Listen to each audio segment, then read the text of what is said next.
चला बालमित्रांनो, आज एक आपण बोधकथा पाहूया। आजच्या बोधकथेचे नाव आहे निवारा। चिमणी आणि कावळ्याची गोष्ट आहे। तर चला पाहूया। उन्हाळा संपत आला होता। पावसाळा सुरू होण्यास काही दिवस बाकी होते। एका पडक्या भिंतीतून एक चिमणी लहानशा छिद्रातून माती बाहेर काढत होती। तिचे हे काम सुरू होते ते कावळ्याने पाहिले। तो तेथे आला आणि चिमणीला म्हणाला, "चिवताई, काय करतेस?" चिमणी म्हणाली, "अरे कावळे दादा, लवकरच पावसाळा सुरू होईल, तेव्हा पावसाळ्यात कोठे राहायचे, त्यासाठी घर तयार करीत आहे। तू पण जा एखाद्या उंच झाडावर तुला राहण्यासाठी घरटे तयार कर." त्यावर कावळा म्हणाला, "चिवताई, पावसाळा खूप लांब आहे, कशाला उगीच कामात वेळ घालवतेस?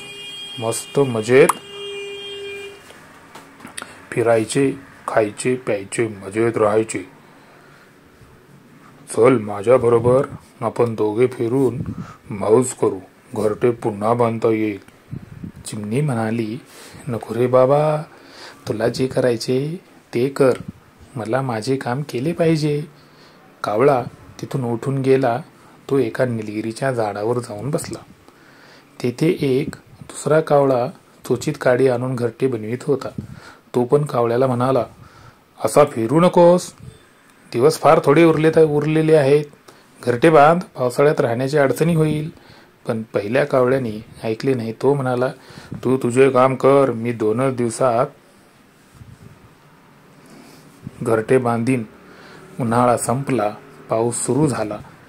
5 दिवस सलग पाऊस सुरू राहिला।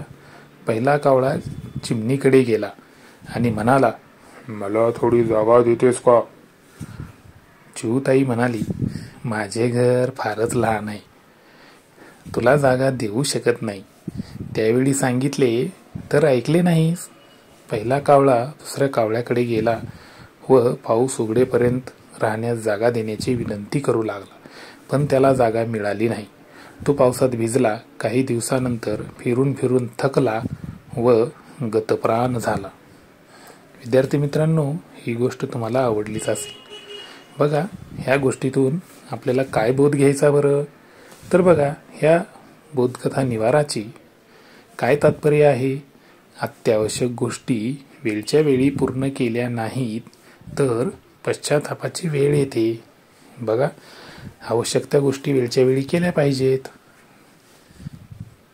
धन्यवाद। अशाच नवनवीन गोष्टी पाहण्यासाठी चॅनलला लाईक, शेअर व सबस्क्राईब करा।